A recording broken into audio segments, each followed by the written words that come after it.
일본에 게임 회사가 하나 있습니다. 출원 특허 5,500개, 등록 특허만 2,500개에 달하는 특허만으로 시장을 씹어먹을 수 있는 괴물 같은 회사죠.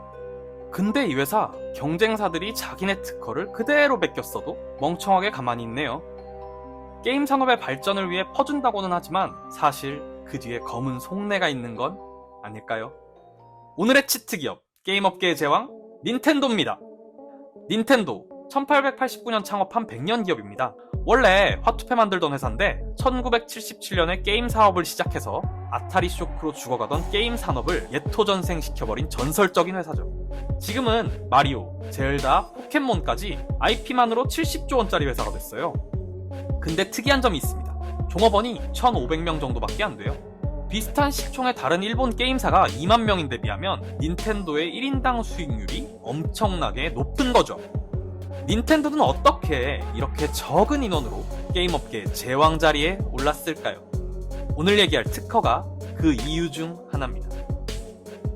자, 퀴즈 나갑니다. 게임에서 점프할 때 화면이 따라 올라가는 거 특허 있을까요?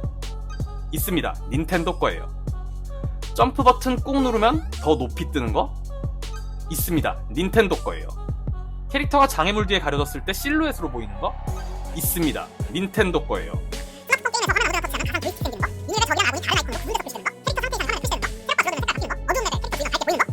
전부 닌텐도 겁니다. 지금 우리가 하는 게임 중에 닌텐도 특허가 안 들어간 게임 찾는 게 더 어렵습니다. 근데 이거 다 너무 당연한 기술들 아닌가요?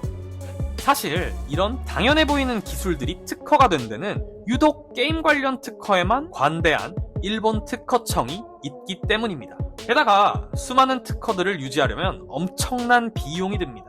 닌텐도는 왜 돈을 뿌려가면서 이런 당연한 특허들을 확보해둔 걸까요? 그 이유를 파헤치기 위해서는 다시 1983년 아타리 쇼크 때로 돌아가야 합니다. 아타리 쇼크 직전 비디오 게임 산업은 마치 닷컴 버블처럼 엄청난 고평가를 받는 성장 산업이었습니다.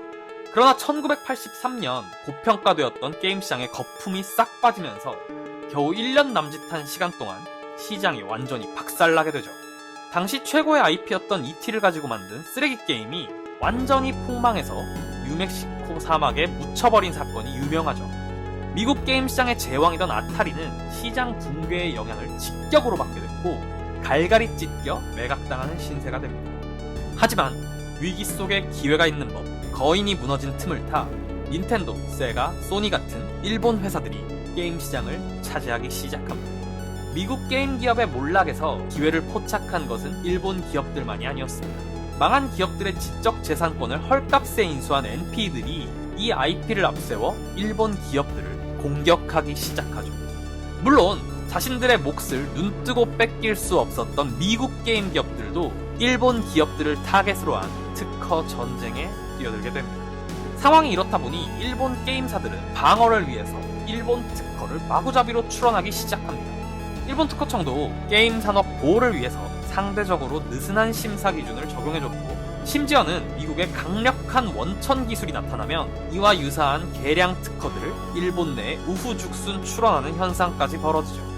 일본 게임사들은 서로를 공격하는 대신 자신의 게임을 보호하는 용도로 특허권을 활용해왔기 때문에 일본 특허청이 느슨한 심사 기준을 적용하더라도 일본 내에서는 부당하게 특허권을 행사하는 일이 일어나지 않았습니다. 게임사들도 서로가 가진 특허권의 약점을 너무 잘 알고 있으니까 총을 들고 있되 서로 쏘지는 말자는 불문율이 생기게 됐죠. 그렇게 방대한 특허권을 얻게 된 닌텐도는 최근 게임 산업의 발전을 위해서 특허권을 적극적으로 행사하지 않는다는 모범적인 이미지를 만들고 있습니다.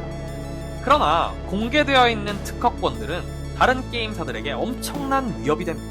다른 회사가 닌텐도에 특허로 소송을 걸면 잘해야 본전, 최악의 경우 다른 닌텐도 특허들로 역공을 당할 수도 있기 때문이죠.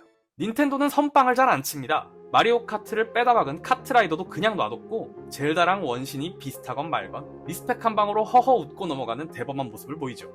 그런데 딱 한 번 닌텐도가 엄청나게 분노한 사건이 있습니다. 바로 코로프라 사건. 일본의 게임사 코로프라가 2013년에 모바일 게임 하얀 고양이 프로젝트를 런칭합니다. 이 게임에 뿌니콘이라는 조작 기술이 들어갔는데 터치 화면을 누르면 어디든 가상 조이스틱이 생기고 그 가상 조이스틱이 탄성체처럼 변형하면서 캐릭터를 조작하는 기술이에요. 문제는 이 기술이 닌텐도가 2004년에 특허를 낸 가상 조이스틱 기술을 그대로 이용하고 있다는 겁니다. 닌텐도는 가상 조이스틱 기술을 업계에서 자유롭게 사용하도록 놔뒀습니다. 근데 코로프라가 닌텐도의 등록 특허를 그대로 이용한 특허를 다시 등록하고 유사한 기술을 쓰는 다른 게임사들을 고소하기 시작합니다. 닌텐도가 움직였습니다. 손해배상 청구 44억엔, 게임 서비스의 종료 요구. 재판이 길어지면서 청구액은 96억엔까지 올라갔고 2021년 코로프라의 항복과 함께 33억엔의 합의금을 내고 소송이 끝납니다. 이 사건에서 닌텐도의 특허 전략이 보입니다. 닌텐도는 자신의 특허를 게임에서 사용하는 것은 허락합니다. 그러나 특허권을 남용한 권리 행사는 철저하게 응징하죠. 여기서 끝이 아닙니다. 지금 애플, 구글, 스팀이 30% 수수료로 욕먹고 있죠? 마찬가지로 닌텐도 e숍에서 서드파티 게임이 팔리면 닌텐도가 30%를 가져가요. 그러니까 10만원짜리 게임 한 장 팔리면 닌텐도가 3만원을 날로 먹는 거예요. 그런데 이 30%라는 숫자 어디서 시작됐을까요? 바로 닌텐도가 페미컴을 팔면서 서드파티들에게 처음으로 설정한 수치입니다. 그러니까 이 30% 수수료 시스템의 원조가 바로 닌텐도입니다. 페미컴 시절 닌텐도는 유통사를 통해 서드파티 게임의 생산부터 유통까지 전체를 관리했고 서드파티들은 최소 생산량을 맞추기 위해서 유통사로부터 사채까지 썼다고 하니 닌텐도의 어마어마한 권력을 엿볼 수 있는 대목입니다. 그럼 서드파티 회사들은 왜 이걸 순순히 받아들이냐? 닌텐도 스위치 유저만 1억 4천만 명이 넘거든요. 이 시장에 접근하기 위해서 30%의 수수료를 기꺼이 지불하는 거죠. 잘 나가는 서드파티가 닌텐도의 독점 게임을 내면 어떻게 될까요? 예를 들면 2021년 몬스터 헌터 라이즈. 일본의 국민 게임급 IP인데 스위치 독점으로 먼저 나왔어요. 출시 3일 만에 400만 장이 팔렸고 이 게임 때문에 스위치 샀다는 사람이 끊이질 않았습니다. 닌텐도 입장에서는 스위치 팔리죠, 30% 먹죠, 닌텐도 온라인 구독자 늘어나죠. 서드파티가 양질의 콘텐츠를 만들어주면 개발비도 안 낸 닌텐도가 플랫폼 장사로 수수료를 뜯어내는 구조입니다. 만약에 닌텐도가 자사 특허권을 너무 강하게 행사해버리면 서드파티가 게임을 계속 만들기 어려워지겠죠. 그러니까 닌텐도는 특허권으로 장벽을 치되 서드파티가 게임을 만들 수 있는 환경을 제공해서 그 판매의 30%를 회수하는 구조를 만들어낸 겁니다. 만약 닌텐도가 나쁜 마음을 먹고 게임 개발을 위해 필수적인 특허들을 미리 선점해 둔다면 특허권을 앞세워서 닌텐도 독점으로 런칭하라는 식의 협박도 충분히 가능하지 않을까요? 정리해봅시다. 닌텐도의 특허 전략은 3겹으로 이루어져 있어요. 첫 번째, 억지력. 특허를 들고만 있어도 아무도 닌텐도를 함부로 못 건드립니다. 두 번째, 선별적 응징. 선 넘는 놈, 특히 닌텐도 특허를 남용하는 놈은 확실하게 응징하죠. 그리고 세 번째, 세금 징수. 특허를 이용해서 서드파티를 플랫폼에 묶어두고 그 판매액의 30%를 걷어가죠. 돈을 들여서 특허권을 확보하지만 선빵은 안 친다는 점에서 게임 산업의 보호라고 보는 견해도 있고 만들어둔 특허권을 시스템적으로 활용하고 있으니 보이지 않는 독점 구조라고 볼 수도 있습니다. 어떻게 보든 한 가지는 확실합니다.